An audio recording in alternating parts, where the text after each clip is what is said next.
Okay.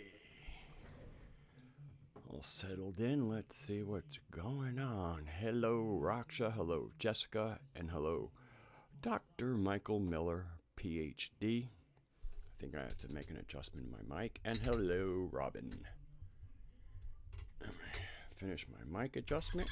Put my camera on.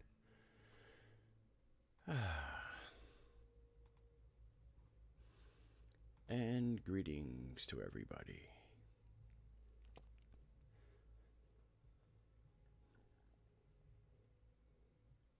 There I am.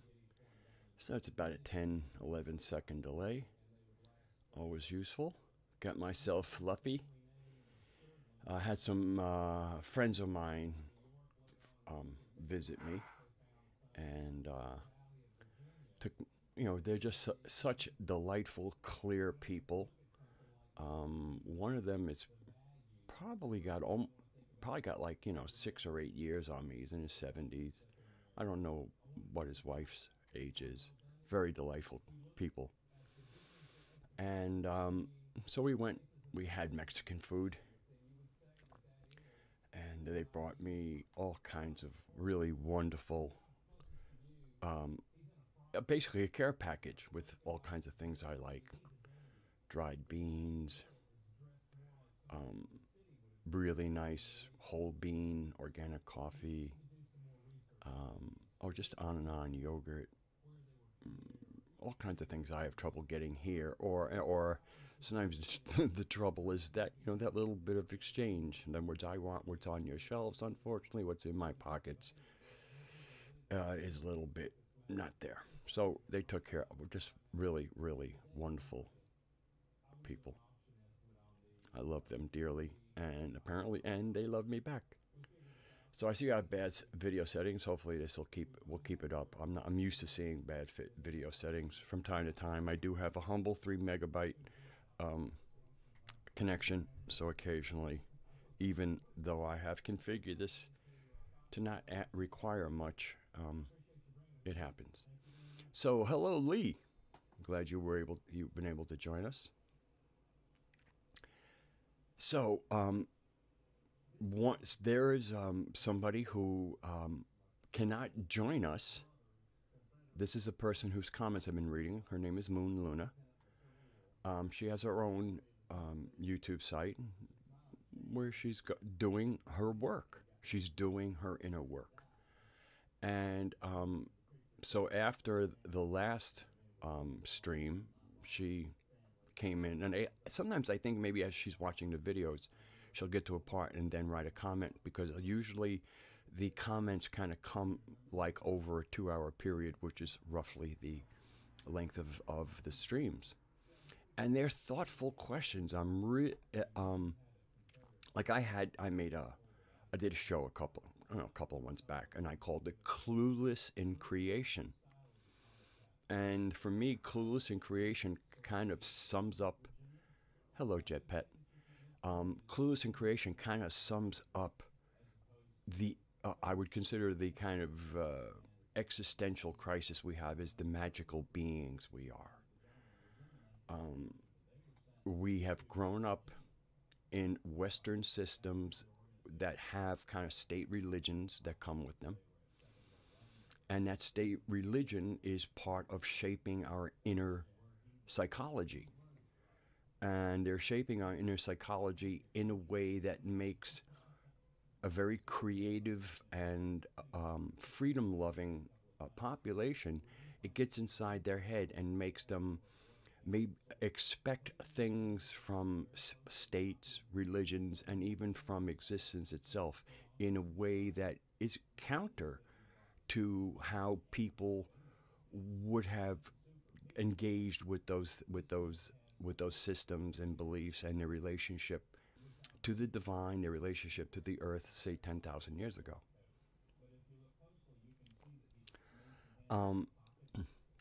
So there's a lot of clueless in creation. And so anyway, I'm going to use her questions not only to reply to somebody who is checking out the videos. Apparently, she even went back and watched a video of mine that was just one of my Mystic Brew videos called Cause and Effect. At least I think it was a Mystic Brew. Excuse me. She was attracted to the to the title. So this is somebody who's kind of who's really making use of what I'm offering. What I have to offer is not always for everybody. Everybody everybody. That's what to me is great about YouTube. And then of course I will approach the YouTube thing because somebody left a comment on my Weber speaker video that I put up, because that will be my other little sideline between this, is going into my geekdom. I had a great time making the video. I got good feedback. Actually, they used a line I suggested, and when I went back that same night, I saw the line that I had offered to try and give greater understanding of hemp as a cone material, as being different from paper. But I'm not going to go there. But he brought up, at least I think it's a he. They. This is not to be politically correct. This is to be correct because I have no idea what the gender is. And I wouldn't want to call a she a he, or vice versa. So they had said something about, YouTube becoming a problematic place. And it has become a problematic place. As a matter of fact, maybe I'll start there. Let me see. I got to go into my dashboard. And the interesting thing, when I went, it wasn't even their comment wasn't registered yet, even though I got it as a notification. I could not find it. It's kind of funny. I had to click on the thing, so that's what I'm going to have to do here again. Click on my notifications. Okay.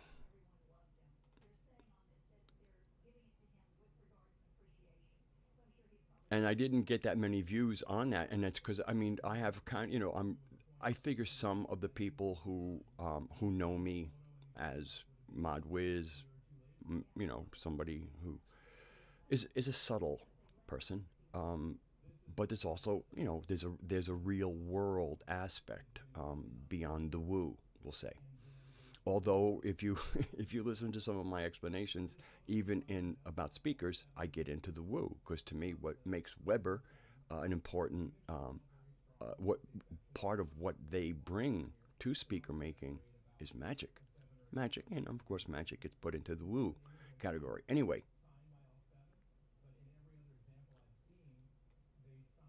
oh my. That reply is no longer there. I replied to the reply, and now the comment is no longer there, but there's a little bit of a registration here. So anyway, because it's in my notifications, so they might have done it. But anyway, it said, just because I managed to get here and play this vid doesn't mean I will always make the trip. I'm on the brink of dropping the cyber thing completely. Ain't no sovereignty where this internet thing is headed if I have to remember some of it. Especially with regard to YouTube, and I agree with that. YouTube is part of, this whole global thing. I hope everybody's kind of on the volta. Voila. I don't have my reading glasses on, but welcome to the new person on voila. I think I said that right now. YouTube. So, YouTube is, part of the whole global corporate thing. And in many ways, the ultimate battle really is the global mindset, which is the archontic mindset, versus sovereignty, figure it out for ourselves, create our own, how we do things locally, and then we can, as local entities, we can then coordinate with the rest of the people on the globe, just like the heart coordinates with the liver, coordinates with the stomach, coordinates with the intestines. You can in many ways think of cultures or different peoples as different organs, but then you want them to be on the body of our mama and acting like they belong to the same system, and creating something greater I mean, a heart pumping blood doesn't get very much, but being in a body, it actually has a cause and a reason. Yeah, their algorithms are definitely part of it. But really, what it is what people want to talk about.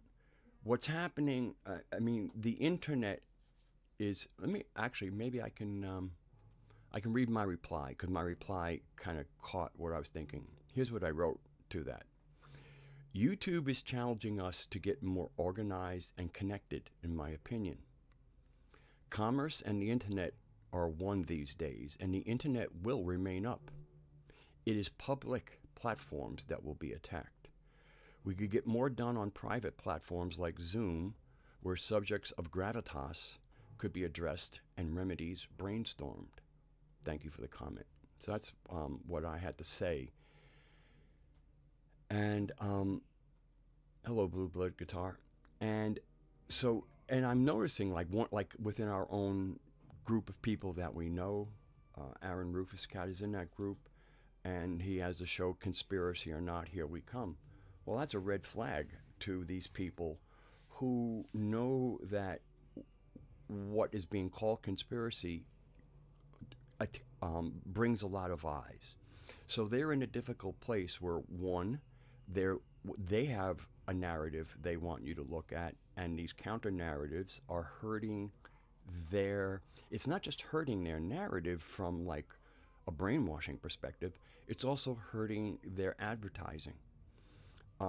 So the whole conspiracy thing is a competitor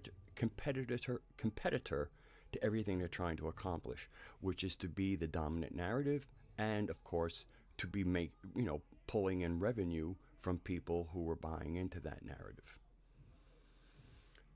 So, but because of commerce, the internet will have to remain up. And even the direction I went into, I mean, Gnostics can't even get included in, they have this, an interfaith platform. It's global. All the, I guess there's 17 different faiths or religions that are part of it, but Gnostic isn't part of it. Gnostic really couldn't be part of it. First of all, it's not an organized religion. It's earth-based, and in every meaningful and actionable kind of way.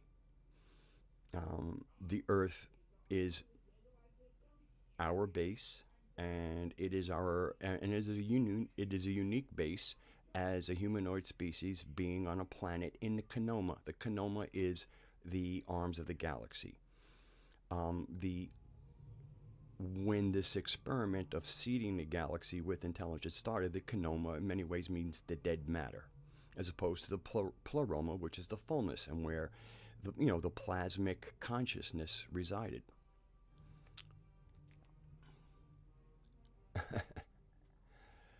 Yeah. I was reading what Blue Blood said. And so in many ways, for me, what YouTube, to me, we can have really good, important conversations that are so, like, Gnosticism is so outside the narrative. The mainstream narrative is very anti-Christian. Gnosticism is seen as anti-Christian, so in many ways it's like, the enemy of my enemy is my friend kind of stuff, which is archontic thinking. Now, that enemy of my enemy can be my friend can also be cunning thinking, but to each situation. The archons are not particularly fluid. They're kind of like the solar system they set up. It's like clockwork. And for worldwide fuckeries, they're able to kind of coordinate with these certain energies that are part of the solar system they created, that we track through the science or art of astrology.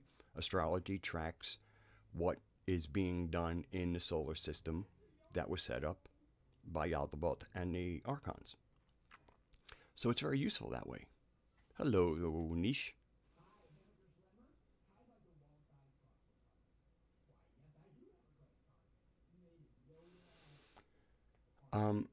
So for me, the really good conversations that we're going to have, the ones that might be interrupted by YouTube, to me would drive us into a situation that would actually be more productive. Like Zoom meeting or even Google Hangouts. Now, Google Hangouts has limits. Even the most basic, like $9.99 a month Zoom account, I think allows you to have up to 100 people in your Zoom room. Unlimited time too. I mean, you could leave it on. And I actually think this is a good thing, because not only would being able to see people, hear the inflection of their voice, and also having a moderator that if somebody gets a lot of hand, there are ways of taking control of the situation, which sometimes has to be done.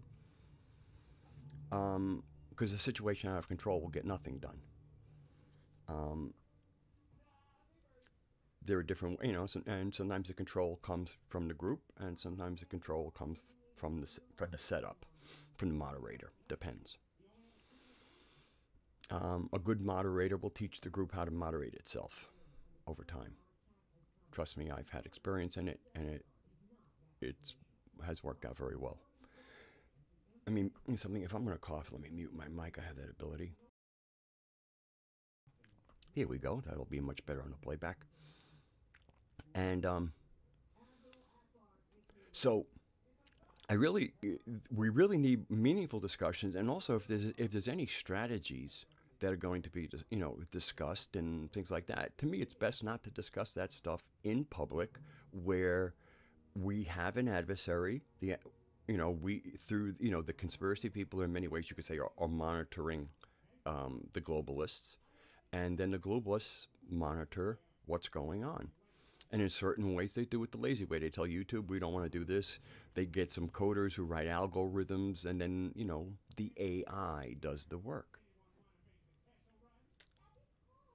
AI is a pain, but, it can be worked around. And the smarter it gets, the smarter we'll have to get.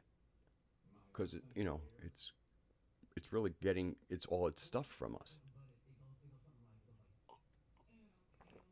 We'll win. Hi, Mari. So I have taken the strategy of kind of being innocuous in the topics that I do on YouTube. Not meaningless, just innocuous to what shows up on the radar screen. You could say it's stealthy. And some of the things that would really show up on the radar screen are things that even the comment, the public discussion, what's going on in the comments is so broken up. To intercede is like, why get a hit when the people themselves are all over the place, running around clueless in creation. So that's my kind of YouTube rant. I think, it's a public platform. We have to realize it's part of the globalists. That, in other words, it's a platform hosted by people that hold themselves as adversaries to what it is we're trying to get done, which is to reclaim the earth, for sovereignty, not globalism, to be the order of the day.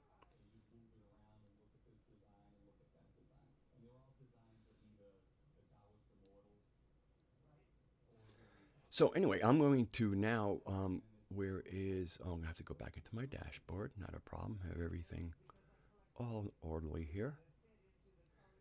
And we're going to go into the community, and I'm going to start with Moon Luna's questions, because this is what I like about her questions, is that this is a person who is looking for their clues, to create their map. Because that's the clueless in creation, is where you have no map to put yourself on to know where you are in this world that is much of the mind. Of course, it's the life of it comes from the spirit. Anyway,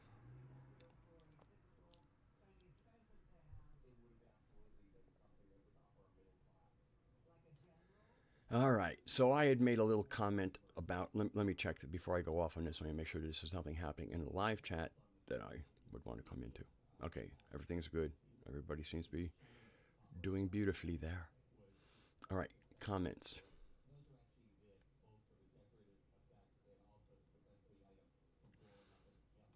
Oh, I didn't realize that.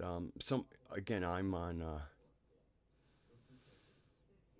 Oh boy, there. I didn't. I kind of missed chat wars. I won't. I even go there. I will have to pay a little attention to it on my own. And of course, if anybody's curious, can just go to the comments under the last video and find out what's going on. Anyway, I I regularly, I know, I'm subscribed to Leak Project, led by Rex Bear, and he can amuse me when he doesn't annoy me, trying to amuse me, and he has on guests that even he has on guests that I enjoy, and he'll read things from the Dead Sea Scrolls and the Nag Hammadi texts and other obscure the Emerald tablets. He reads from all over it, and but he's reading. He's not somebody who is really got any. He's clueless in creation, okay, but he has a show, and and I follow how people read and how they seem, to be able to, pronounce words they haven't encountered before, and I'm impressed with Rex's work ethic when it comes to his mind. I'm not impressed. So what? But there's a lot, there's a lot of good people in the chat, and again, it's just if you're trying to be enlightened, I would hardly point anybody to Leak Project. Although he might expose you to attract, but I mean, again, the stuff that will really help you isn't really out there. And then some of the stuff that has what might assist is thrown in the mess. The cleansing of the ancient writings is amazingly deep and thorough. And then people go, oh, well, there's all these different texts. Yeah, they've all been gone through, and the ones that will leave you asking more questions are the ones they like, because it will keep you clueless in creation. Although they do have their state maps that they hardly, tell you to involve yourself with. Anyway, so Luna asks me, have you been considering to watch and listen to Leak? Oh, I have been considering to watch and listen to Leak Project, but you don't seem to have a high opinion of it. In your opinion, is it worth checking out Leak Project? Information and knowledge being shared there. Yeah, I think it's worth checking out Leak Project. My take is a little bit of a snobby position because of who and what I am. And so occasionally, I need to be authentic. And so some of that will, sometimes that dragon snobbiness will come out, and I'll call myself on it. I'll say, yeah, that's what that is. Hope you can laugh at it with me, because I do laugh at it. Yeah, Leak, please listen to Leak Project. I mean, Rex is a good guy. He's doing good work. He's doing the best he can. Again, there's certain performance levels I like to see. He's performing at where he can. He's not holding back. So, he's got good intentions. So, yes, do listen to Leak Project. My perspective is my perspective. Okay. Next comment from her is, I agree with you on knowledge and wisdom. Knowledge is external. Wisdom comes from within. Okay. It says I will now check the live chat just to stay with everybody. Okay. All good. Back to comments. So then she asked, could I make a video about Melchizedek's? And why is he, if it is a he, or is people trying to engage with humanity? Thank you. To which I wrote, I might mention the repellent Melchizedek, but it would be little more than reiterating what John Lamb Lash has already said about this group of priests.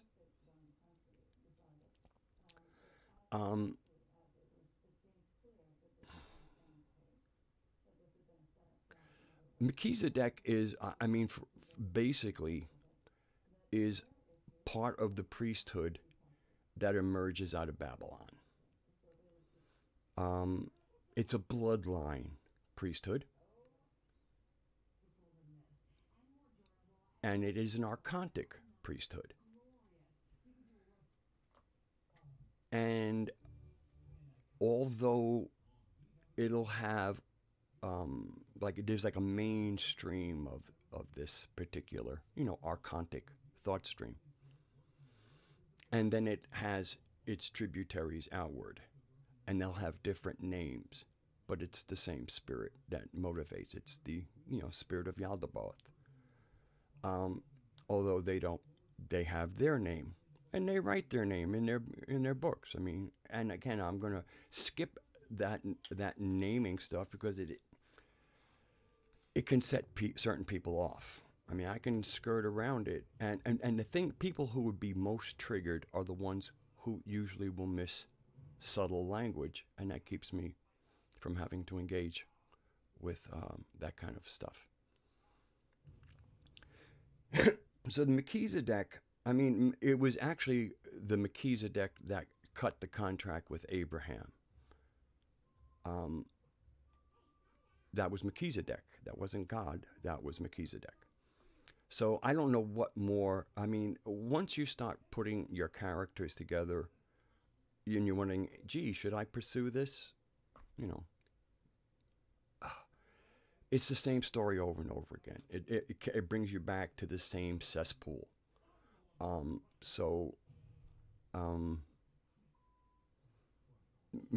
me, anything Melchizedek is good to just... it's like a rattlesnake. You don't have to kill a rattlesnake, but you better know it can bite you. And if it bites you, it won't be good. That's what I'll say about it. To me, actually, I'll say a little bit more. It represents a global network. In other words, when we read in the Popol Vuh about how when Quetzalcoatl was with them, and there was basically there's always like the priests around these things because they insert themselves. And they try to make themselves useful. Now, the good priests will usually be supportive of whoever the person is and have good intentions, and actually try to work almost as shamans for, like somebody like, Quetzalcoatl seems to be some kind of inky type of energy. And then what they mention in the Popol Vuh is that this other group of priests who wanted sacrifice start creating a buzz. Now, like this, here's a good case in point. Weather magic, okay? The Native Americans are a really good source of wisdom for weather magic in that you only do weather magic when you must, because the weather is part of our brothers and sisters, the elementals, doing what they need to do. And of course, they're all tied in with the planetary animal mother, the sovereign intelligence of the planet, Mama. So getting involved with weather is always gray magic at best, because there's already a system, and you are stepping into a system that has its own wisdom. So, and this is going to kind of explain a little bit of how evil priesthoods came about.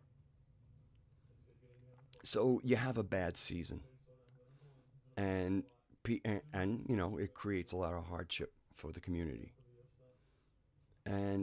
But it's the first bad season, and in a natural system, bad seasons happen. That's why it's good to, with what can be preserved gets preserved. and it's also one of the reasons, one of the perils of not being hunter-gatherers. Once you go to agriculture, the vagaries of the natural cycles are amplified much more than they would be in the natural world. Agriculture is not completely natural. It isn't dark, but because it's not natural, then we have to get creative of how unnatural things will relate to the natural, and understanding that the natural has agency. So what would happen in it? Let's take the Quetzalcoatl thing, and what I will put as a supposition into what happened, because it's not mentioned in the Popol Vuh, other than the bad priests came in with the human sacrifice and basically made Quetzalcoatl have to leave, and then they became the new priesthood. So let's say you have a bad cycle, okay? Hardship is in the land. The way these Melchizedek types work is whispering.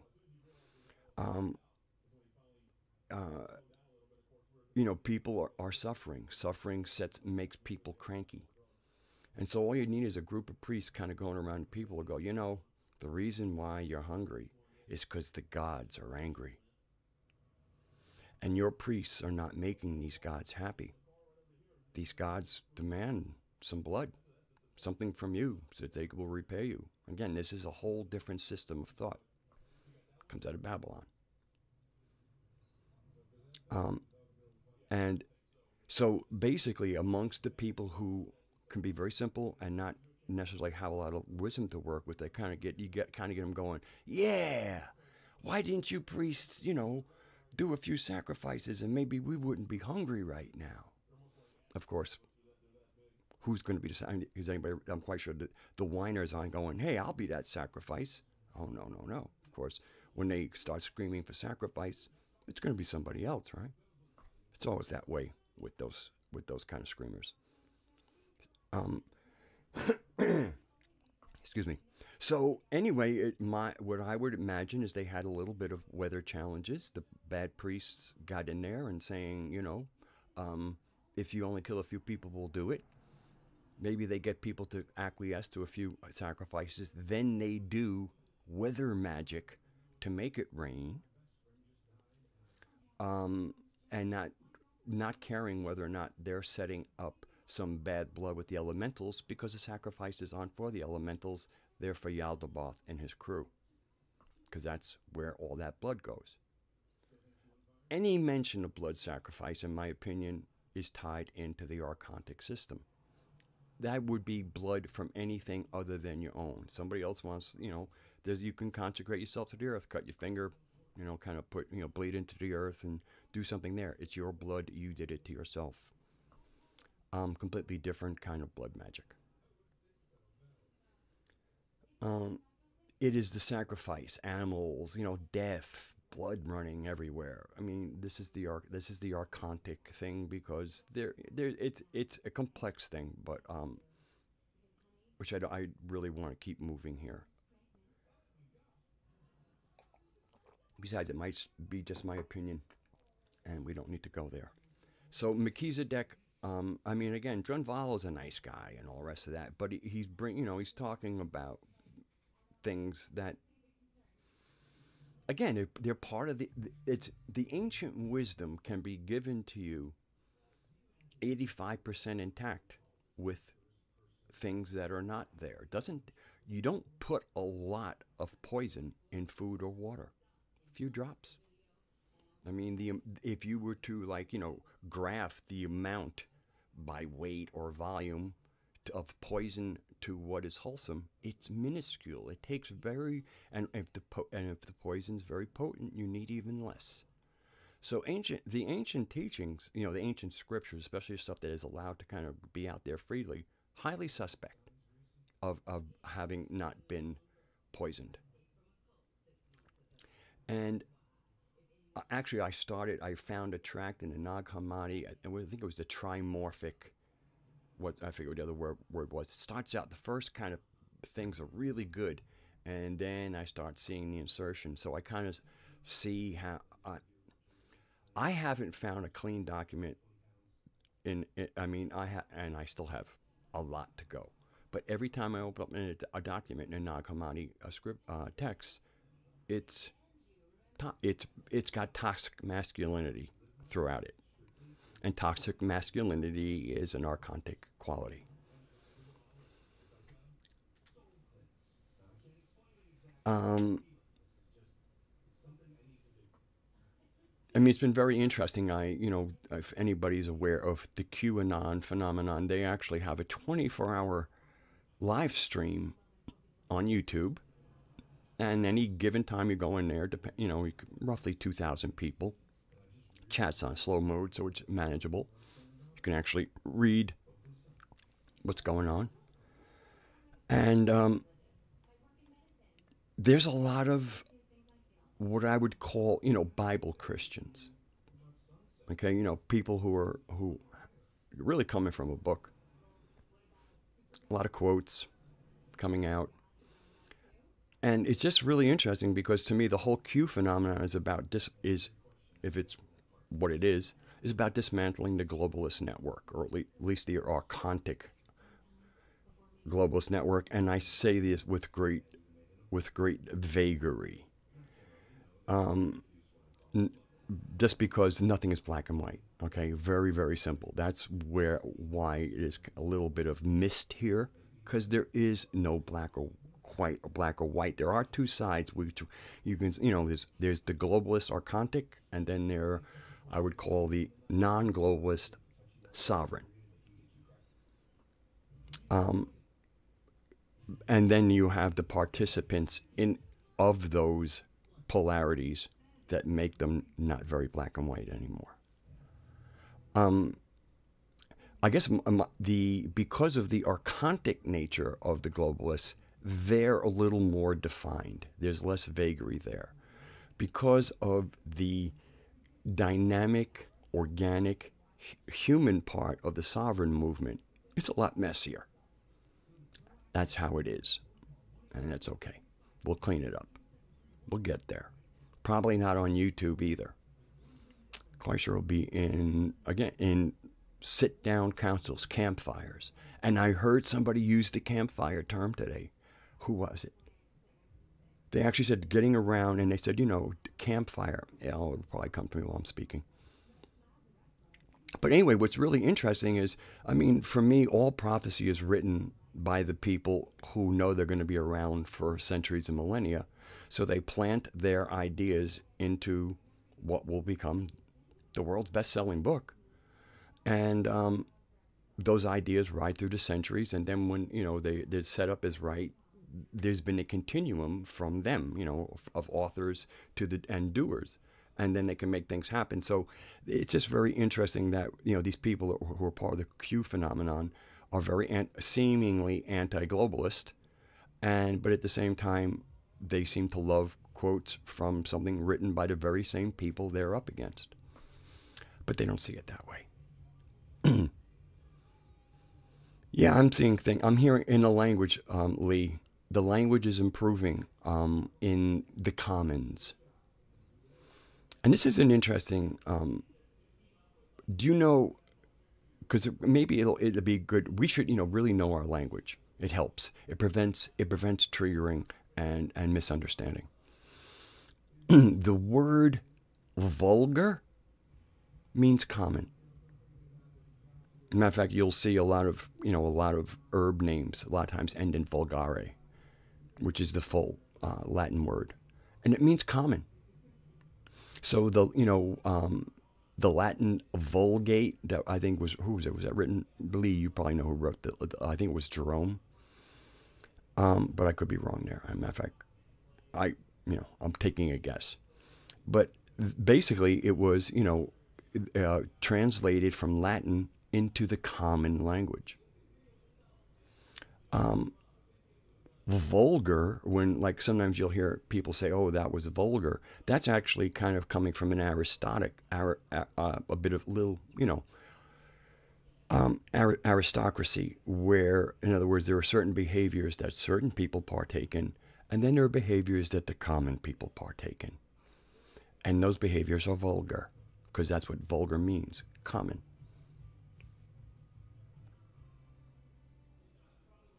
I don't know what RCC is. So can't comment there, Blue Blood.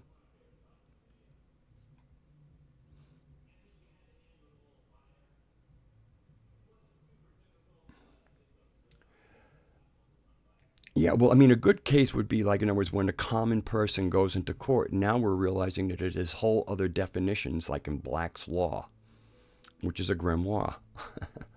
Even Black's Law. I mean, you know, in your face, it's right there.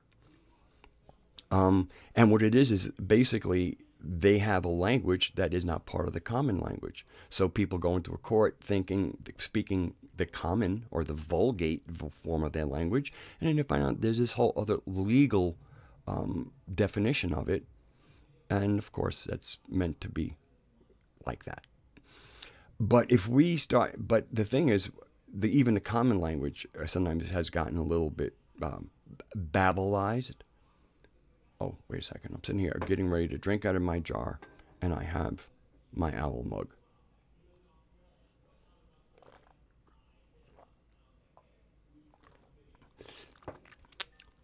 Yeah, I mean, yes, the holy season. I mean, again, the whole legal system is based in the owning of souls that the Vatican claims to. So again, you know, it's really kind of easy to strip away the clutter when you know how it's all connected, when you know what its connective tissue is. Okay. So I'm going to get back to my comments. So Melchizedek, yeah, but you know, Melchizedek, it's, you know, it's an it's to me, it's the cesspool itself, and then you have the other priesthoods, what I would call effluent of that cesspool. Okay, so that's my treatment on Melchizedek. Why are they trying to engage with humanity? To fuck us. That's why they're trying to engage. That's our last question. Why is are his people trying to engage with humanity? To be archontic. That's what they are. I mean, you got to get over the Melchizedek thing. Okay, then she says, please make us aware. Please get into this shadow echo awareness. I remember when I spoke that I was a slightly altered state, so it's a little bit difficult for me to pull that back up without hearing it in context. So I'm going to skip that one. Okay. More from Moon. I've been getting the same sense regarding reincarnation. We are here because we are needed here, not in the pleroma. Man, Moon, that's an amazing thing. I mean, again, I hear most of the writing in the Nag Hammadi writings do not get that. They're all screaming, we got to get back to the pleroma. We're here in a terrible prison.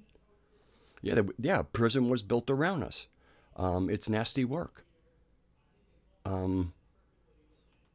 But the biggest, you know, the real undoing of it is psychological. Okay. But anyway, I wanted to give props to Luna on that because we are needed here, not in a pleroma, in my opinion, and in my that's my gnosis. Okay, I'll just say it that way.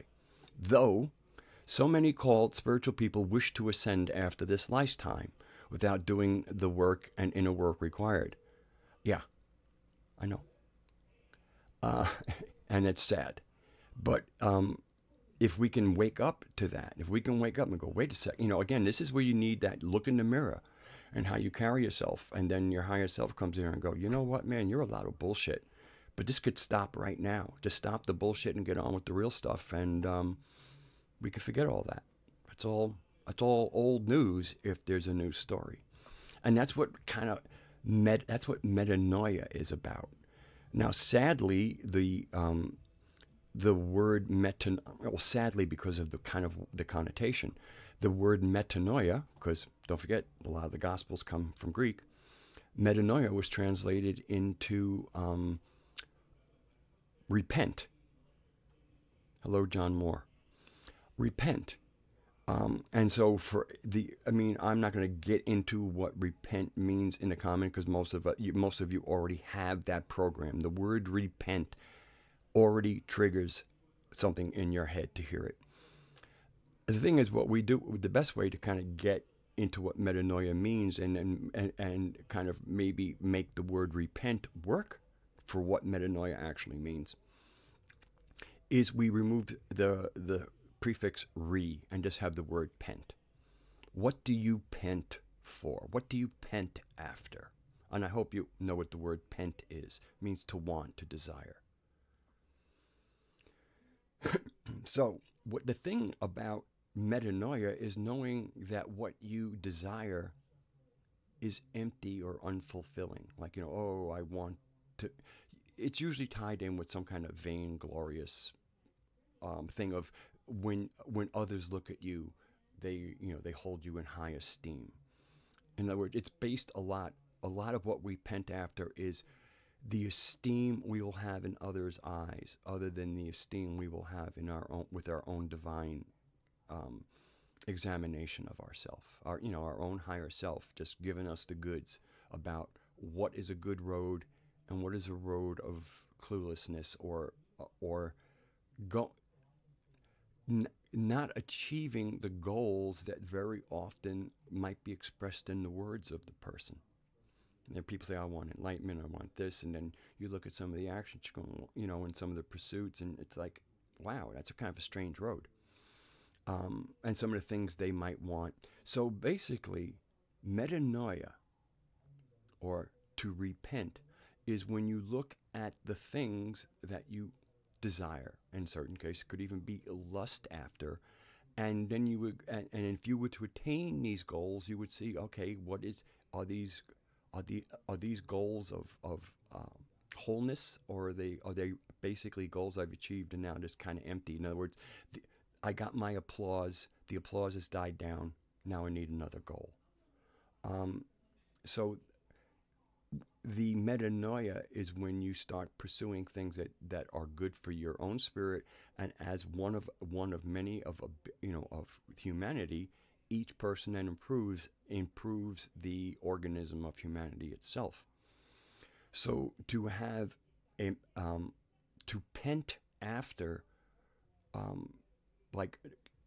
to pent after wisdom. To me, that's the biggest repentance or metanoia, is that we're maybe even pursuing knowledge.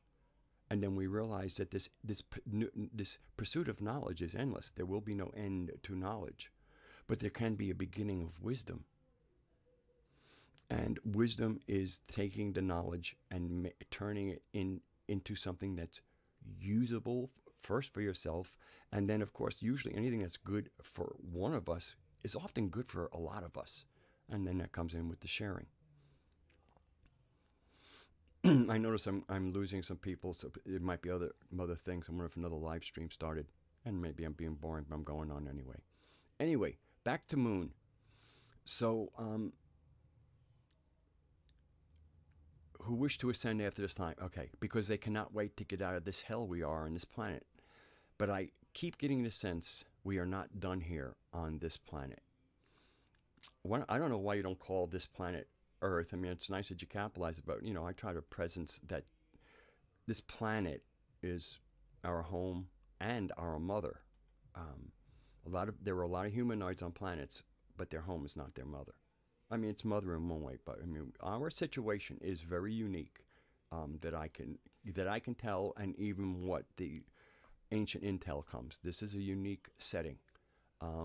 It's unique in a galaxy, not just our galaxy, and that's why there seems to be so much attention. I mean, even the information from the channelings might not be the most wholesome as far as where it might direct us, but the fact that there's great interest in what's going on. This planet certainly could, if like, no matter what that is, good or bad, if this is reaching out to people and they're saying, I'm from here, here, and here, what's this all about? It's because of what is happening. What is happening on Gaia?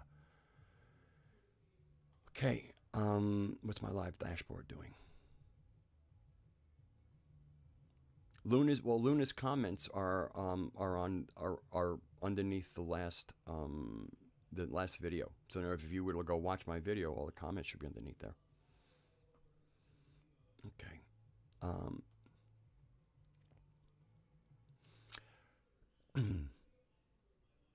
Okay, so that was basically not a question. That was a comment. Thank you, Moon Luna.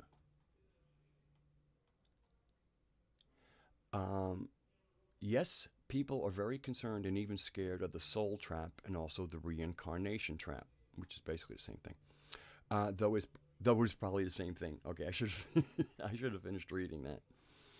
Um, well, I mean, to me, just the narrative that would come out of the, especially the organized Abrahamic religions, but I'm not going to let the Hindus off on this, or even the certain Buddhist sects. They have their bardos and they're all different kinds of hells and stuff. This traumatization of the human psyche during life with all of this expectation. It's been very clear. This is an experiment. Experiments do not come with expectations. They come with observation. Experiment is observed. And so, to me, one of the great lies is that there's an expectation, and the intel would indicate, and even my own, yet last night, for instance, intel, my own journeying, is that this was a scattering of the intelligence of the Paroma into the Kanoma to see what might arise, and as things arise, obviously there were observations. One of the aeons, in watching the earlier iterations of kind of like their representations in the Kanoma, which would be some kind of human form or other higher consciousness form. I mean, I can't see any reason we could be operating with this intelligence as octopuses. And as octopuses, we wouldn't be polluting the ocean that we live in. Although maybe as octopuses, we'd figure that one out. If we had the same archontic spirit in us, that's what's trashing the planet. It's the archontic spirit. It's that envious, spiteful energy that would take drinking water and turn it into something you can't even put your foot in without problems. That isn't natural. That is so demonic. So yeah, the reincarnation. I mean,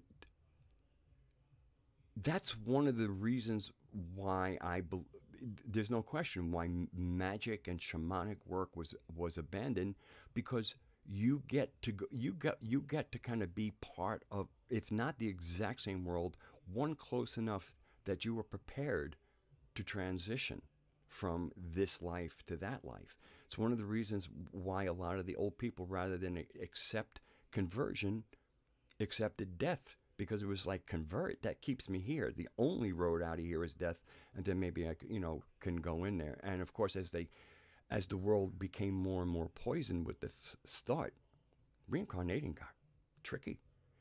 And then, of course, like even as I said, well, to me, you can be like an elemental, a nature spirit, whatever. And when you look at how dirty and trashed and cesspool-like the planet has become, it's like, okay, I'm, staying in the program. Being a nature spirit is, it's like being a cesspool worker for life.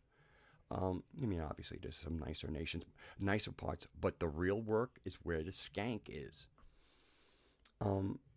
Or become a human and come back into a world dominated by archontic thoughts and governments and religions. But the tides are turning. Sophia's correction was a great moment, and it seemed to began in earnest after 2012, which, in my understanding, is when as we know, the galaxy has its accretion disks. What accretes in there is just the dead stuff in planet. So you have the disks of a galaxy, also known as the Kanoma in Greek, which is a big part of the language of the Gnostic texts. And Greek has a lot of great words that once you understand them, I'd rather use the Greek than the English. Case in point would be the word love. I like being able to differentiate between eros, philos, and agape, because they're different. And they belong in different places. And to just be stuck with the English word love is like being stuck with a sledgehammer when you want to talk about love. Because Eros can be quite a sledgehammer. But again, you know, like if you this, it's really important, because to me, what is in the afterlife will often be also part of what's stream. I mean, we go through our earthly incarnation. Most people are connected to Yahweh, or some version of Yahweh. Even when you get into the Eastern religions, at least the stuff that's out in the public, what the common people are meant to embrace, it's just another form. I mean, Buddha himself that never deified himself. Good on him. But again, the world systems are all part of one thing. It's why they work with each other. Although Hinduism and Islam certainly have a big slam down, but I can tell you the bigger slam downs between the Eastern and Western churches. But that's something that's been kept very quiet.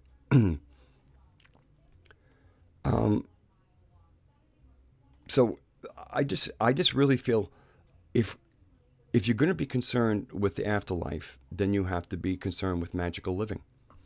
Because even you have to realize, to an atheist, the concept of God and an afterlife is part of magic and woo for them. So if you're going to embrace magic and woo, then become a wooer. Become magically capable, so that you can navigate these worlds. And like, even when I call it clueless in creation, what are you navigating? That's why you need a map. And then basically, on one side, you kind of have a map of you're on the earth, expectations are there, and when you get to the other side, you will be judged on those expectations, and you either get a cloud and a harp, or you get a pitchfork and fire. And you go through your life knowing that at your deathbed, what awaits you after your deathbed is this. The expectations in many cases are so high, it seems like nobody's able to perform them. Talk about that that's a soul trap, and you're alive in that soul trap. So and to me, the knowing, you should have a personal, mystical relationship with deity. Deity should not be an abstract concept. Deity should be the most real thing in your life until something hurts, and then that will be the most real thing in your life for a bit. And so in many ways, and that's what I call plugging in. So in many ways, what you were plugged into, what you're plugged into when you cross over has a lot to do with, will have a lot to do with your experience afterwards. I'm going to check in with the comment section now.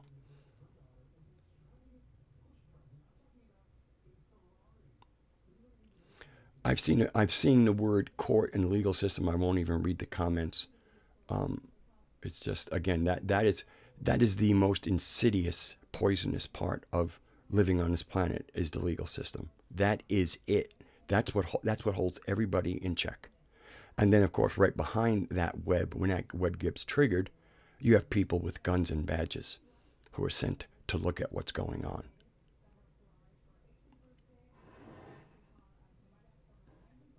So anyway, I didn't read what you wrote, Mari, because I'm afraid it would take me somewhere. But it is a live chat. Going off topic is fine there. For the stream, I'll stay on topic.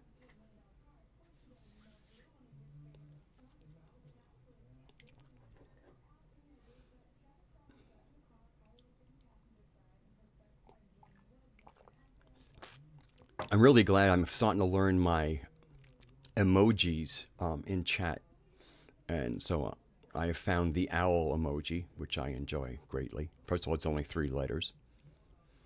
And I've actually kind of, rather than popping into live chats and saying hello, I'll pop an owl in. And then once I get, get the lay, then I can say hello to everybody.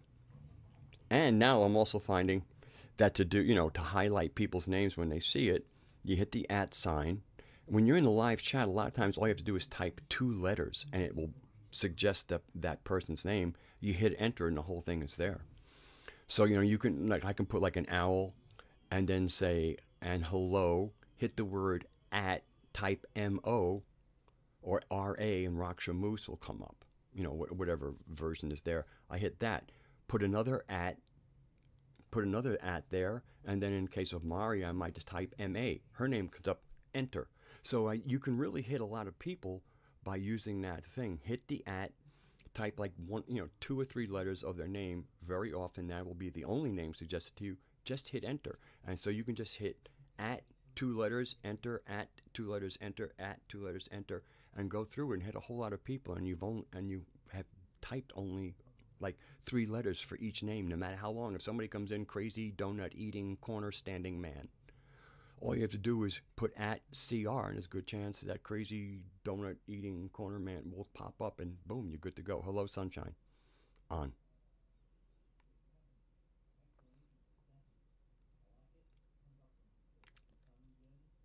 Those are your fave.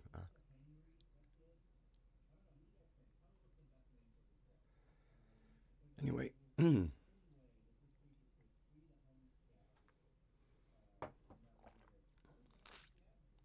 So fortunately, I still have more comments from Luna. I may have to admit that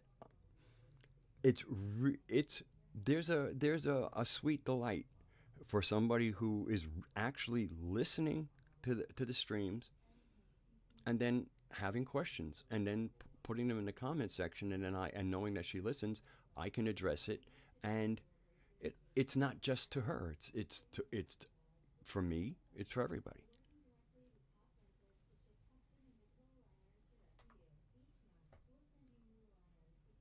Ah, yes. You see, it's interesting, Mari. Like, in other words, and the way it works is like you put sunshine on, they see their name highlighted. Like, in words, since I'm not at sunshine on, I see you wrote @ sunshine on. So the beauty is if you put up like a list of 8 different names, each person, like when Raksha sees it, he'll see Raksha highlighted. When Lee sees it, he'll see Lee highlighted. So each person kind of has like their vanity moment, which is sweet. I say vanity moment. I don't knock vanity. I knock vanity that doesn't know itself. When vanity knows itself, it can be playful. Um, it's when vanity is defensive, that's when it becomes stupidity.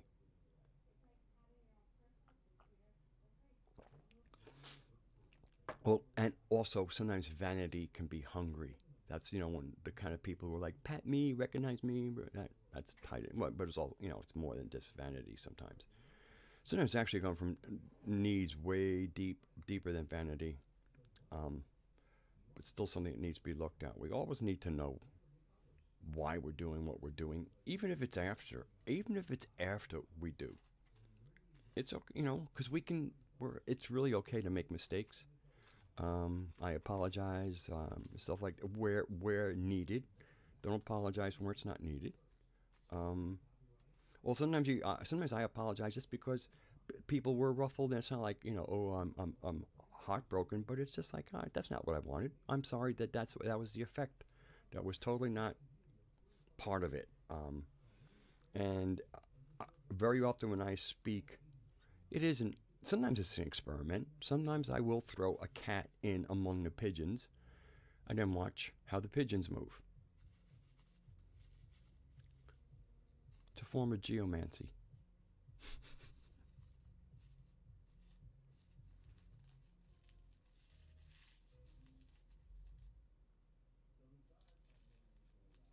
Yeah, it makes you feel good, Mari. And to I, you know, I think it's kind of neat. And also in a really busy chat, and you're replying to somebody, like sometimes somebody will say something brilliant, and all you're going to really say is, "I really liked that." When you put the at and highlight it, the person who made the comment will not miss it because there they are in that kind of I think it's an orange. And orange is a color that's pretty easy to see. I'm going to have a cigarette here, so you're going to see me in the final stages of creating it.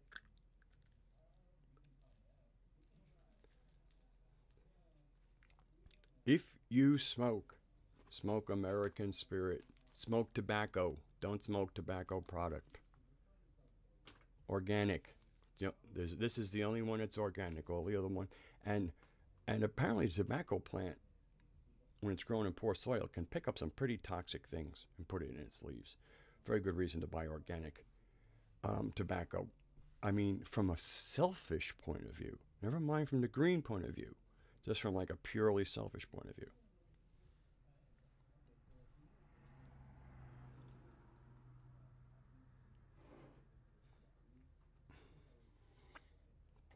Okay. So everybody, how are you out there?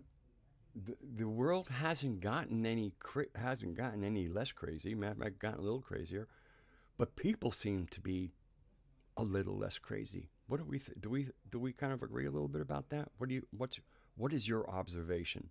Let's share a little intel here from like between the last week. Has the outer world, is the news any less crazy or more crazy? Seems a little crazier. Or the way people are taking that information in seem a little more subtle, a little more discerning, a little less reactive. What do you think?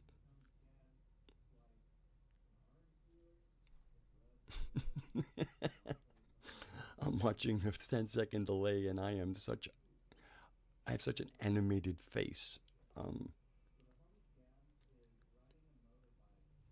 And some of it's like cartoon animation. Okay. Yeah. Okay. Blue Blood says, less crazy or more dumbed down. Jessica says, is it just the loose tobacco that's organic? Yes. The problem there's two problems to me with the pre-rolled. They come with a polyester filter. That, you know, one of the things about rolling your own cigarette is you're not left with a toxic, non-organic piece of whatever that now enters into the stream. I mean, to me, buying filtered cigarettes, being as what they make the filters of, is just fucking irresponsible already. If you must smoke, get away from the filters. Oh, it's bad for my lungs. Yeah, I know. That's part of smoking. When I started smoking, I wasn't worried about cancer or any of that stuff. I knew it'd be an impact on my lungs. And the thing is, smoke less. The proper amount of tobacco is the amount of tobacco that doesn't hurt your lungs. That's about 5 or 6 cigarettes a day. Whether or not I'm over it doesn't matter. I mean, again, I'm very aware of what's what. Okay. And then the other thing with American Spirit, even the organic one, is I noticed that they don't go out as much, and I have a feeling they're using a treated paper that encourages burn. No, I go with the gum lines. Most gum is from mucilage, especially these. Will be the best ones. That's why they're so easily. In other words, mucilage comes from tree bark. It's the sticky part. If you were to peel back tree bark and you would kind of touch there and get a little something sticky, that's mucilage. And so from what I can, and mucilage being a plant product would be water soluble. So you can put the mucilage on, and then when you put your saliva on there, it temporarily dissolves that mucilage, and you wrap it around. Yeah, well, again, there's a difference between the treated papers that that facilitate the continued burning of the cigarette. That's one chemical. So I'm using Top, and from what I can tell, because they go out real quick if I don't smoke them, I'm using these, and they're small. They're like zigzag paper size. So they're not even they're made for a short cigarette. And so anyway, the best I can tell, it's mucilage. And again, the body can process small amounts of toxins. So much with toxin it's about when you reach a point where your kidneys, your liver, and other parts of your body that need to deal. I mean, it's kind of like if you had a neighbor that was dumping a few things from their garbage onto your lawn, and it took you like half a minute to pick it up, and it'd be no big deal. You know, you could deal with it. It's like part of living with this neighbor. He's pretty good, except for the couple pieces of garbage he tosses over my lawn every day. If you had somebody dumping bags and crap and garbage into your lawn, you'd be like, you'd have a real problem. So it's kind of like that. I know my metaphors could be strange. All right. I don't know what black and mild wood tip is. I mean, I quit smoking when I was 18. 42 years later, I started tobacco because it gave me enormous relief from archontic targeting. I mean, not instant relief. And knowing that at some point that might break, and then I'll, have to wean myself off of it. I mean, I go days sometimes I smoke much less. I go hours without a cigarette. I went out yesterday when I spoke earlier on. I went out to eat. I didn't bring tobacco with me. When I got home, I'd have a cigarette.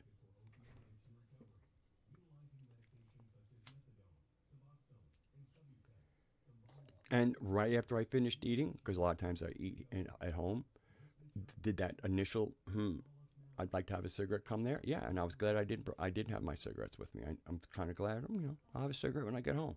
It'll be fine. Well, I do like, the regular tobacco goes out and clean paper goes out. I mean, I've done my normal 2-hour streams with one cigarette. I usually will start with a cigarette. I have it, and I'll take a puff or two on it, put it down, lasts me for 2 hours. Where with the other cigarettes, you put it down, and if you ignore for a few minutes, you have a very long ash. So it creates less ambient smoke. I mean, obviously, I'm going to produce smoke when I'm smoking, but when I put it down, the smoke stops usually within about 30 seconds. Oh, Black & Mild is a mild, mid-sized guitar brand. I don't know enough about any of these. I just knew that I needed some tobacco in my bloodstream. I needed, whatever chemicals are in tobacco to break this horrible connection that had been built into me. And it works. And then the other thing, what was very interesting is, I'm a bit of a hermit. I would interact socially at meals and, with people when I dealt with them, because I was a massage therapist. But it wasn't, I had been there for a few years, and I think it was like in my 5th year there that I, picked up tobacco again. And they had designated smoking areas at Omega. So it actually got to the point where you go to a smoking area, and a lot of, sometimes you'd smoke in quiet with silence with somebody else there, but a lot of times conversation would come up. And it got to the point where the smoking area was where you could cultivate some people you might see regularly, and you actually made friends. Tobacco had an interesting socializing aspect to it.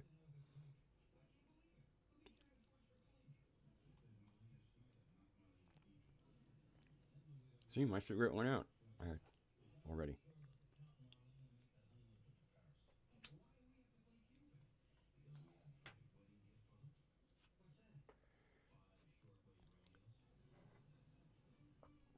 And a lot of times it's really kind of like just that one, I kind of get, take a hit on tobacco, and that's exactly what my bloodstream wanted.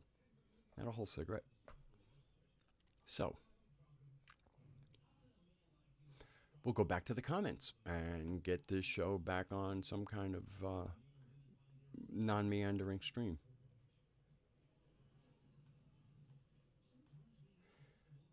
Another thing Luna wrote, she wrote, I apologize. I cannot catch your live streams because of the time difference, but I watch it afterwards. I mean, that's really appreciated.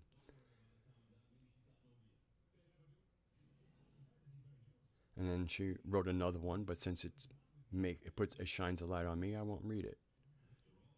Okay, another question from her. So we die and we rest. Where do we rest? Where is the resting place, or what is that resting place? Look, the best I can tell is there is the, the rest of the natural world, which we call supernatural, which is at frequencies that are beyond our touching, beyond our five senses. And again, I think that the environment of that of that in between, of the non-physical part of being here with with the planetary animal mother, PAM. I like that, PAM. That's a nice acronym. And more often than not, since I know that the word Sophia, pronounced in the case of the Aeon, Sophia, that it really, more and more, the word means wisdom. And in certain cases, when I'm referring to Sophia, the planetary animal mother, I will sometimes say wisdom. So that's why I like PAM, because I really want to presence the alive intelligence, was it planetary sovereign intelligence, and that one would be PSI, like pounds per square inch. Planetary sovereign intelligence and the planetary animal mother. I like both of them. John Lash, from what I know of, might be the originator of those terms. I like them. I think it's important to get away from what sounds like a name, Sophia. I really like, as obviously as human in many ways that interacting with can be, I like interacting with her as an Aeon, because that's where the agency and potency is. I mean, I think what leads a lot of people to the pleroma and all the father stuff is they're all trying to go after the alpha male. It's a part of the program that comes from a couple of thousand years of the priesthood is alpha male response programming. And I'm talking about a certain kind of, I'm talking about the toxic alpha male. And but it makes sense. I mean, look, if you're going to be involved with a system, you need to know who the manager is. And so from the Gnostic point of view, and for me, from an experience, from being in the experience, the agency, the buck stops here with the planetary animal mother. And a lot of people go, but she came from there, so then we should jump. It's like, wait, you're not an Aeon. The Aeons put their intelligence in a very unique form. You really just kind of, you want to be where you belong. You want to deal with your state. You should deal at the state level. The federal level is, or the galactic level is another situation. So where the afterlife is, to me, is most of creation. The smaller part would be the Kanoma. Where we go? Where's that question? So, I mean, the where of when we leave physical aspects of things, when we go from kind of time, space, the metric changes. And so where in many ways is not there. But meanwhile, there is a huge part of creation.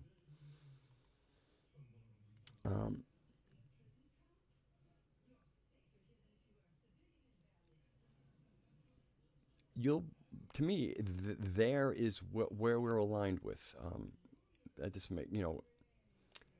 this is, something I'm going to meditate on if there isn't some really much better language than I'm delivering here. I am, because as I listen to myself, I'm going, okay, it's subtle. There are places there, but you need to help people that might not think as abstractly.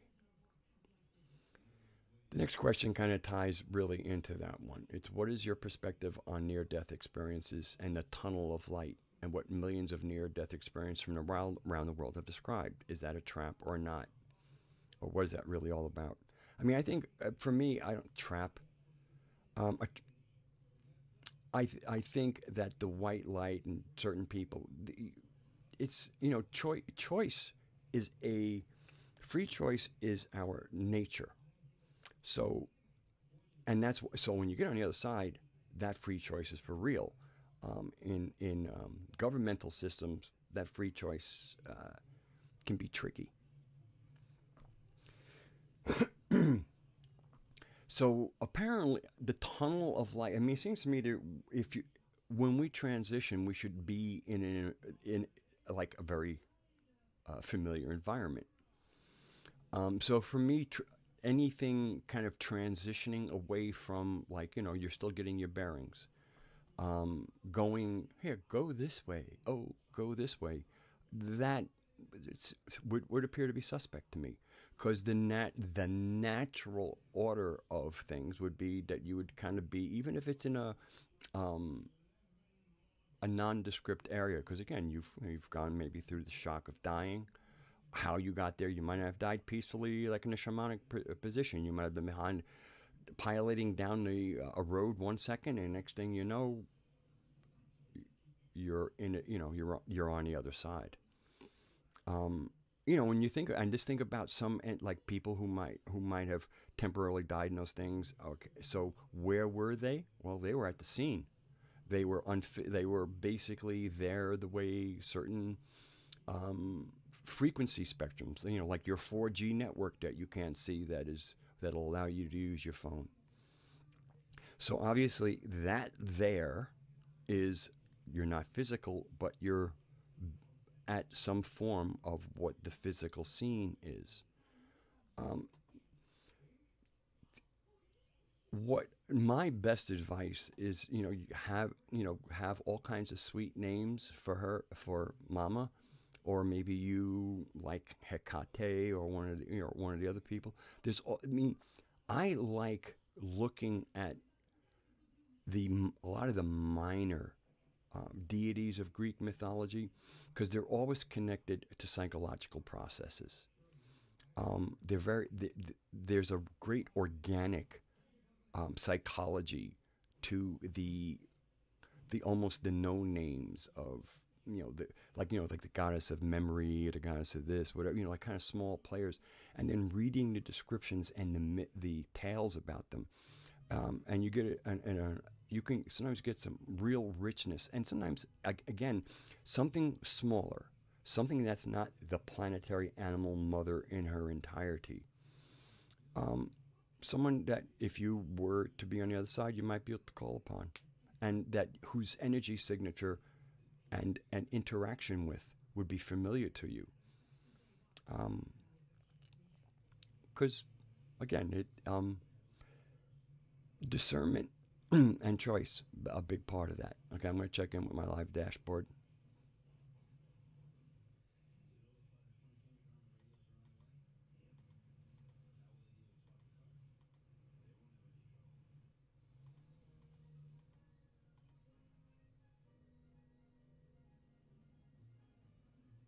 No, I don't. Cannabis and sunshine, cannabis and alcohol do not fend off archontic effect. Actually, alcohol is the primary tool of the archons. Alcohol will probably create one of the strongest of archontic effects. Alcoholism is an archontic disease.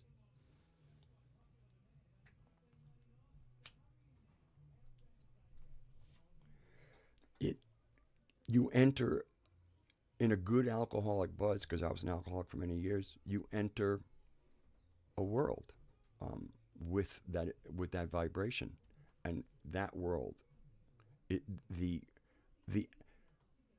alcoholic's world is an archontic world. Now, with Aunt Bessie or Grandma, the one who you never see drink, and then comes Thanksgiving, and they have either a shot or two, or maybe a wine, and the person who's never really much fun is suddenly laughing, and their spirit goes. The alcohol is tricky like that. If you're not an alcoholic and you drink small amounts, it often will open your heart chakra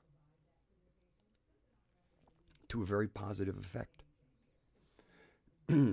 it really seems like the moment alcohol starts to affect your judgment, the moment the brain anesthetization goes into places where your judgment starts getting affected, that's when portals start to pop open. So alcohol is practically, I'm talking about alcohol, again, not the small little bits. I'm talking about the person who drinks every day, definitely puts on a really serious buzz, actually is trying to enter a certain blood alcohol content of comfort. That person who seeks that blood, and trust me, I did it for years, who looks for that BAC, blood alcohol content, to enter that right space, that's a narcotic space.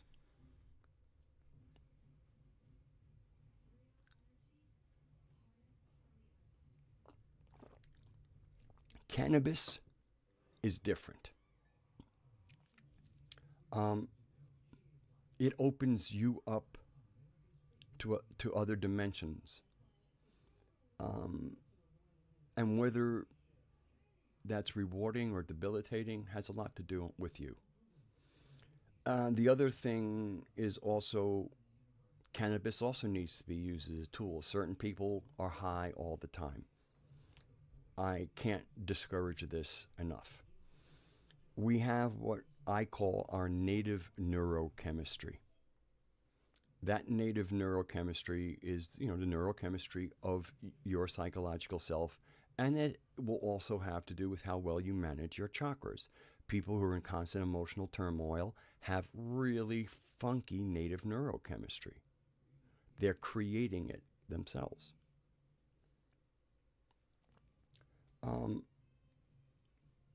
So you want to spend a lot of your day, and especially like business or kind of out in the world, to me, with your native neurochemistry, because you want that perspective.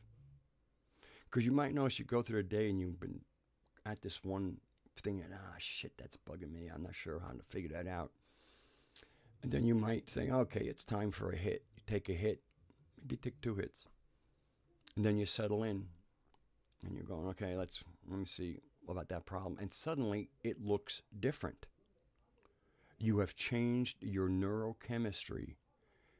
Your perspective has now shifted. This is a tool.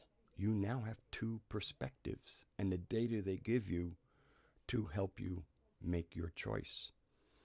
You might say, well, you have these 2 perspectives. Which one's good? Which one is bad? As always, you need to get out of cognitive dissonance and polarity thinking.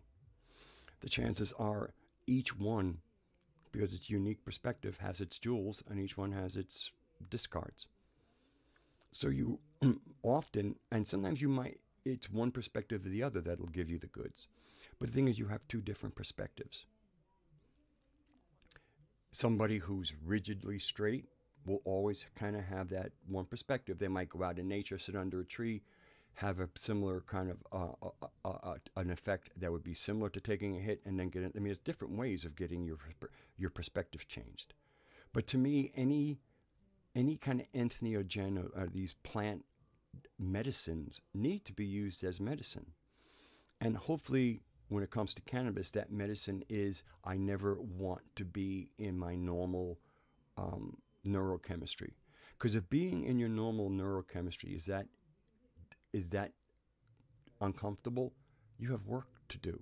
And you need to do much of that work in your normal native neurochemistry, so when you make the adjustments, you can feel the correction.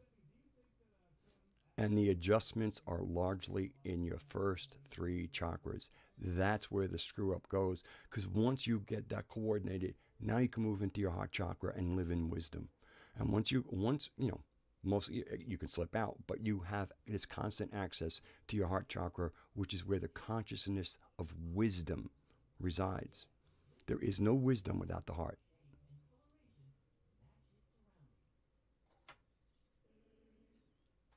And if you think you can go through the first three chakras that are in complete disarray and then get into the heart in any kind of real functionality, I mean, you can have moments of it, but I mean, the thing is, you really have to have your mind and emotions and feelings in dialogue with each other. And where your native neurochemistry isn't a shit show. Because that shit show is yours.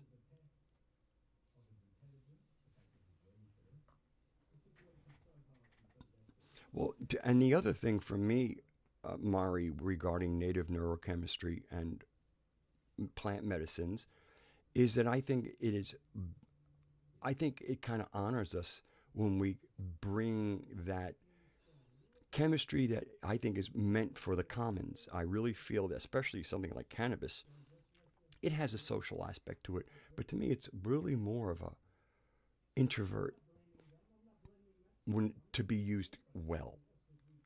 To kind of use it as a medicine. Medicines are a lot about you. That's why they're medicine.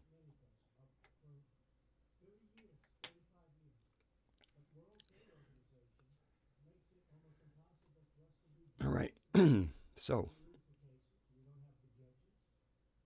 now there's one question here I really don't quite understand. So if anybody wants to, after I read it, if anybody wants to help me out in the comments, I'm open to it. And also part of it is I guess, she's taking quotes of mine from a video that I don't always have, total recall of. The question is, the earth realm you accessed, where there are no human screams, no human pain and suffering, does that mean Mama cannot or does not hear our screams and does not feel our pain? Now, on that, the answer to that would be no, that Mama is fully in tune. But again, there's also, the processing of pain. There's like a pain processing. There's a lot. This is why in our own self we have chakras. They each one has kind of like its own processing. When you say earth realm, I'm not sure. I mean, I'm not sure if I talked about what was almost going to be an NDE for me, if not a departing at a place where I slipped into where there was no pain and no screaming, and that was inside my head. But that was a personal place that kind of was telling me you're about to leave. In which case I came out of laying down, and my friend who had offered me a shower, I took up on the shower because if I was going to leave a body behind, it wasn't going to be in his house. So I don't know if that's what I was talking about. Because other than that, I almost don't understand the reference to myself here. So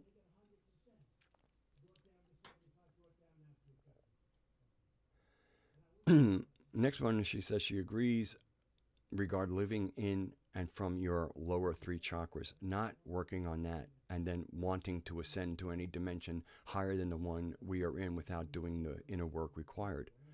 I have been seeing and experiencing a lot of that on Facebook with so-called spiritual people, and even in my own personal life with the people around me.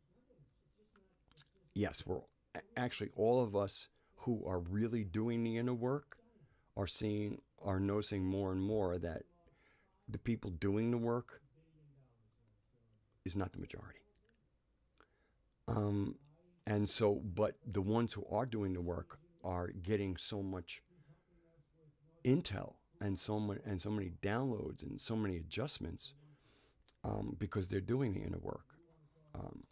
Mama's moving. She's got correction for you. But you have to be open to correction. Correction will not be imposed upon you. Be imposed upon the planet ultimately. Because it's her. I mean,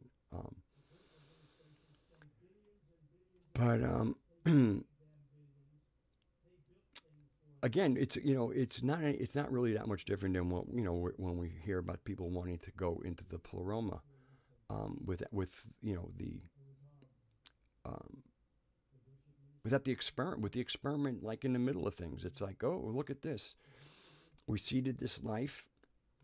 One of us did something rather extraordinary and shot her essence into the Kenoma, ended up forming a planet, and some of her excess essence turned into something that wasn't planned and was quite, and as it formed its own psychology, was quite envious and spiteful, that it was kind of like an accident in a very, loving and, well-planned experimental ways. Sophia's experiment was not well planned. It was well meant. And let me get myself in here.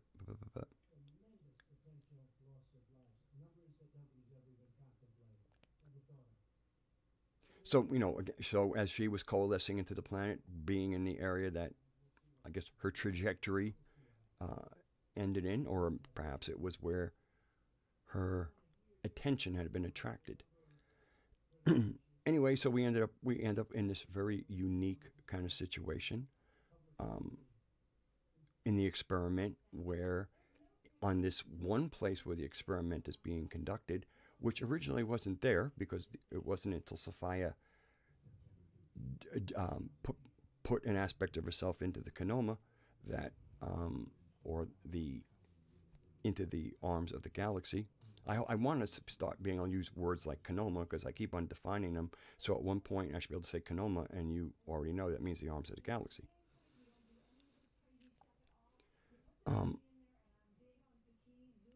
But so the interesting thing is, so there's all these experiments running, all these different, we'll call them for this, again, they're much more loving, but they're petri dishes of sorts, planets with life growing on them, all these different cultures. And in this one very different petri dish, which is the planet called Earth, Gaia, the unfoldment's going on, but in this case, there is, from the very process that created the planet, there's also an adversary. That adversary has managed to creep into the noosphere of this unique species and infect it. And the infection came through the monotheisms. And then from there, the priesthood kept on going until, it's pretty worldwide. And the texts that say differently don't exist anymore. That's why, I think what John Lamb Lash did is so brilliant with pulling to actually have been able to find what was real, to plug into the real, so that he could comb through the Gnostic, the existent Nag Hammadi texts, and be able to, to pull out, the polyester from the wool. But there's going to be a little more frustration, and this is where getting into our heart matters, because the frustration is certainly softened by compassion. And if you can get, I really feel that wisdom, agape, which is love of the highest form. So wisdom, agape, and compassion, to me, are all part of the same. They're all part of wisdom. Compassion comes with wisdom. Agape is how wisdom loves and is loved back. That is the kind of love of the heart, agape. Okay, let me check my live dashboard.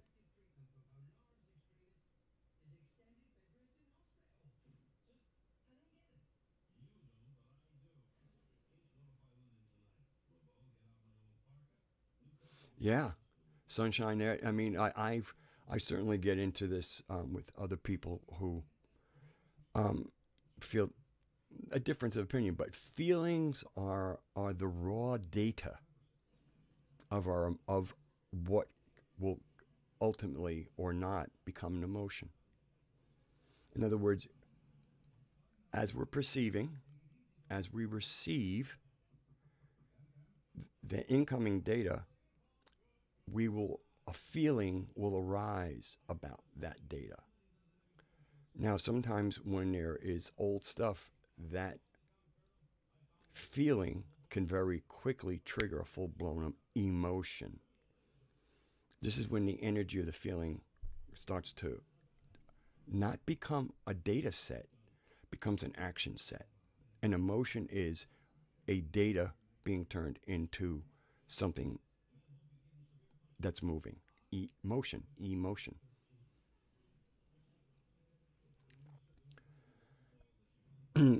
So the primary thing we really want to do is know how we feel about things, not what our emotion is about things.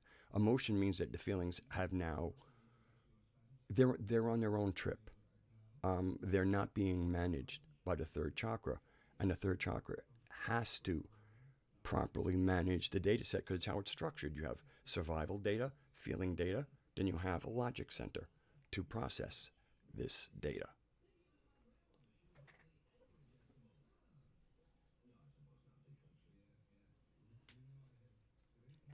Hey, Callan, welcome. And as usual, I usually keep that conversation relatively short because whether I'm in real conversations or in chat, I seem to have my own, as clear as I am on this for myself and can explain it in good language. That is often not shared. I seem to be fairly alone there.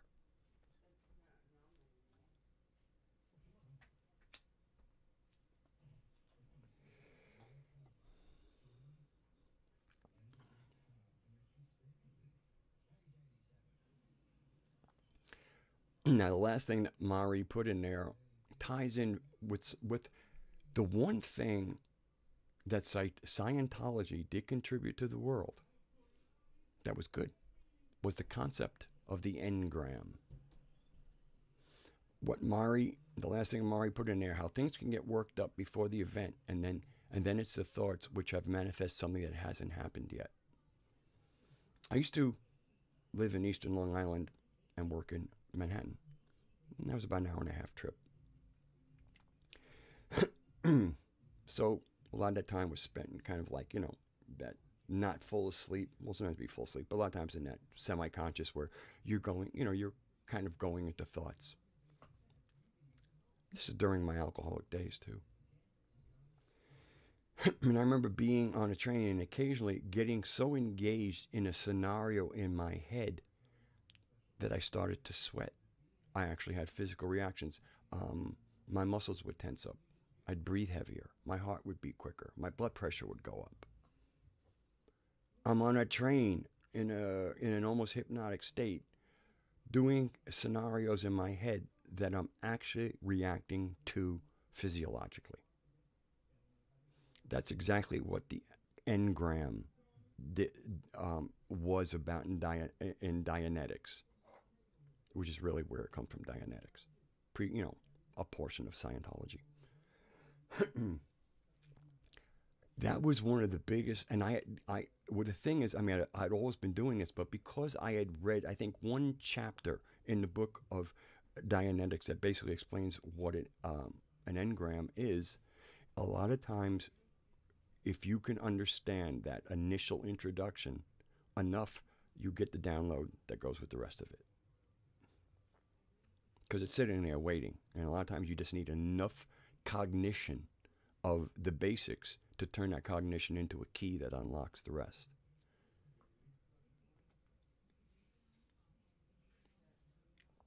What was I talking about? Oh, engrams. So having this experience and finding out, my God, I'm sweating, I'm breathing heavy for something that not only isn't happening, but probably will never happen. I'm a little bit, it's engaged with a person who I have an issue with, and now I'm acting out in my head, but my body's following it. My body does not know the difference between my mind's eye in the situation and the actual eyes. They're reacting as if my body is supporting me physiologically as if I was actually physically in a situation. And the engram was kind of about that. And so then I picked up on that.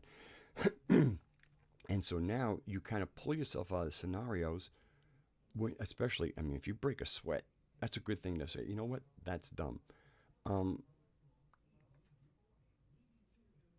It was very powerful, and that's what you kind of mentioned right there is, and basically, so they call it Dianetics, whatever. To me, basically what it is, it's managing your consciousness, and the seats, the different, unique, discrete aspects of consciousness have their seats in the chakras. They synthesize as a whole, but it's like a chord. You know, you need at least 2 notes for a chord. You can have, 6 notes in a chord, 5 notes in a chord. When they're played, they're now one thing called a chord. So even though, and it takes, 2, ultimately 3, because you really want a fifth in there. But 2 defines between a major and a minor. So you need these 2 things, but these 2 discrete pieces become one. And the chakras are like that. They're like unique, discrete notes. And the way for a nice chord to be heard is for those notes to be attuned properly. And therefore, once those 3 notes are in a tune, then you can add a 4th note. And because if those 3 notes are not in tune, well, then the 4th note is tuning to the 3 that are in alignment. If you have 3 that are not in alignment, the heart can't tune because there is no tune. Not only is there not that 1 from 3, but each one of the ones has a different alignment point. So your chord can't be formed. I hope that wasn't too crazy.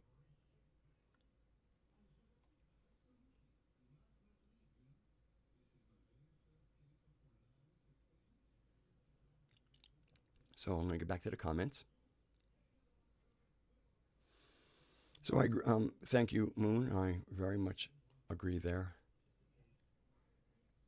The next one is something I would discourage talking about people in my comment section. My comment section is not about really so much about other people. And I know, again, there's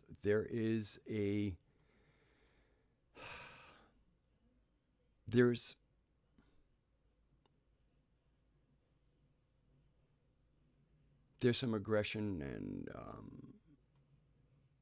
and words being thrown around in YouTube comment sections, and to me, we can just stop that. And if somebody puts something about us in a YouTube comment section, let it die there. Let them have the last word, because it's a YouTube comment section. This is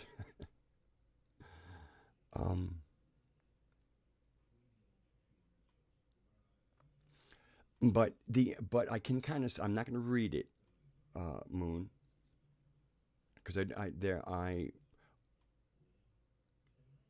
I understand a lot of what's going on, and we're all finding our center.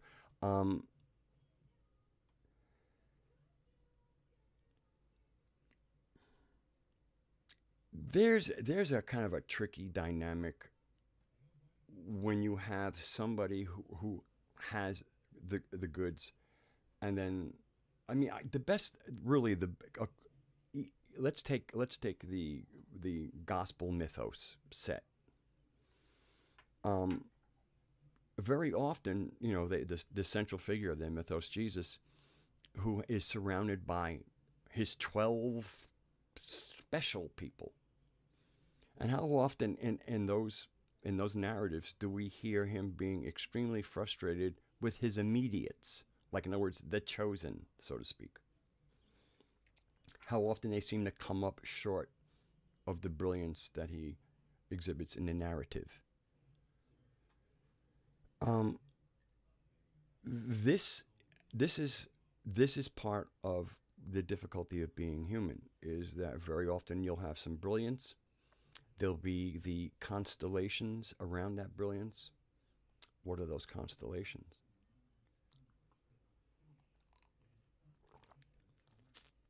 So to me, there are people out there who speak for others, and I have some experience, in being in Global Mission of Peace and having, kind of somebody who's a center hub, and it's not me.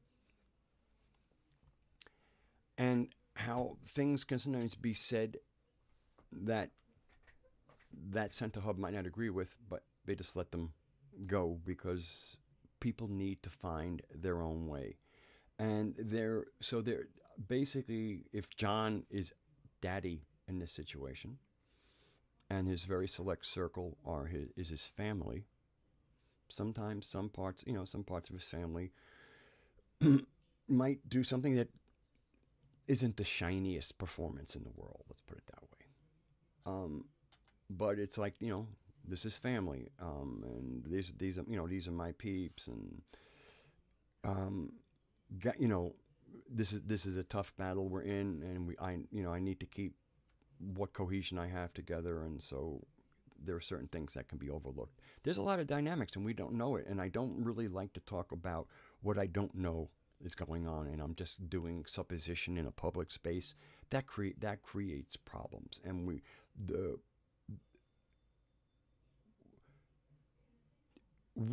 need to have our important conversations out of the public eye. I mean, that's why I have a Zoom account, and if we're really dedicated to the conversation, then we need to be able to find common time where, and again, I have a Zoom account to host where we coordinate, say we're going to meet on this time, and we start discussions. It's good to pick a topic. Topic can be broad, but something that brings a focus. One is those conversations will be for real. Nobody's hiding behind anonymity and and usernames.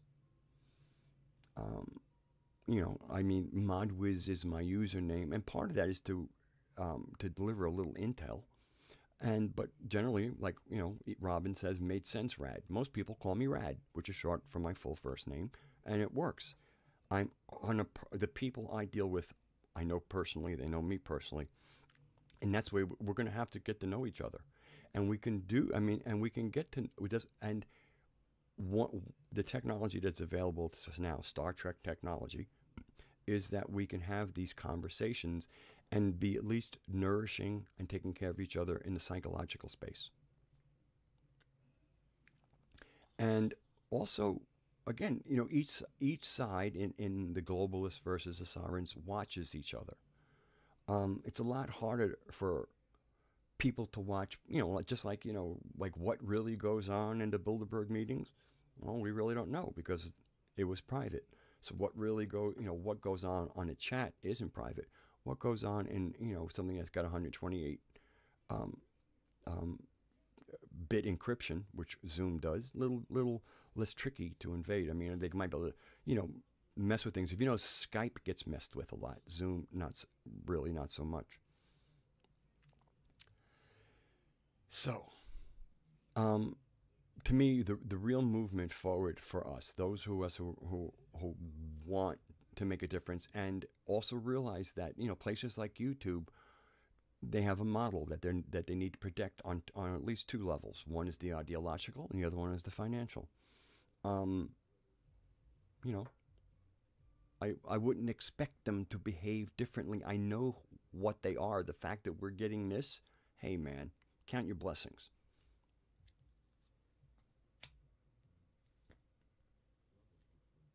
Sure, we built the platform that now they want in. That's how the archons always work. Other people do the work, the creativity, create this whole thing, and it's just sitting there so beautiful, this operating organism. So, the YouTube was built into something vibrant.